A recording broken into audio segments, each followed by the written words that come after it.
చెప్తున్నాను.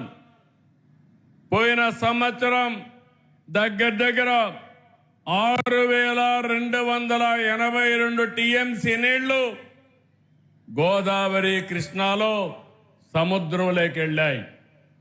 గోదావరిలో నీళ్లు పుష్కరంగా ఉన్నాయి. అందుకే మీరు చూసినప్పుడు నేను ఎప్పుడు కూడా గోదావరి నీళ్లు వాడుకుంటే ఎప్పుడు నేను అడ్డు చెప్పలేదు. విభజన తర్వాత కాళేశ్వరం ప్రాజెక్టు కట్టినప్పుడు గోదావరి పైన ఎన్ని ప్రాజెక్టులు కట్టినా పర్వాలేదు, మనకు నీళ్లు వస్తాయనే ఉద్దేశంతో నేను ముందుకెళ్ళాను.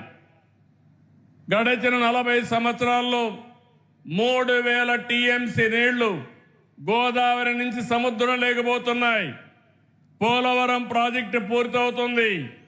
కృష్ణా గోదావరి అనుసంధానం జరుగుతుంది.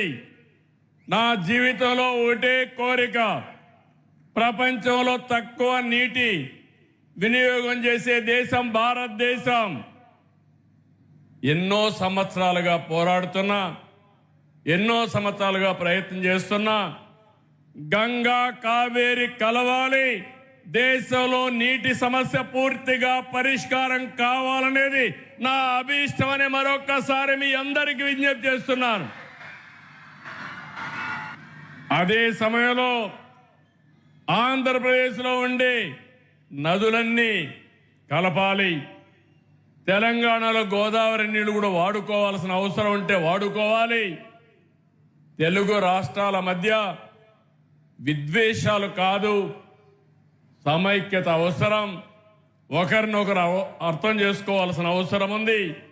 అందరం కలిసి ముందుకు పోవాల్సిన అవసరం ఉంది. ఎంతో మంది త్యాగాలు చేశారు.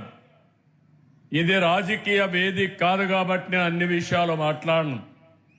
ఐక్యత వరకే ఇక్కడ మాట్లాడతాను. మిగిలిన విషయాలన్నీ బయట చెప్తాను.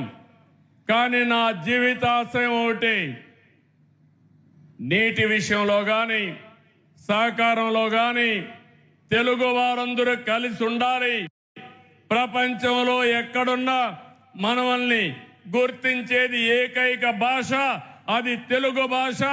ఆ భాష ముందుకు పోవాలంటే, తెలుగు జాతి ప్రపంచంలో నెంబర్ 1 కావాలంటే మనకు కూడా ఐకమత్యం అవసరం అని చెప్పి మరొక్కసారి తెలియజేస్తున్నా.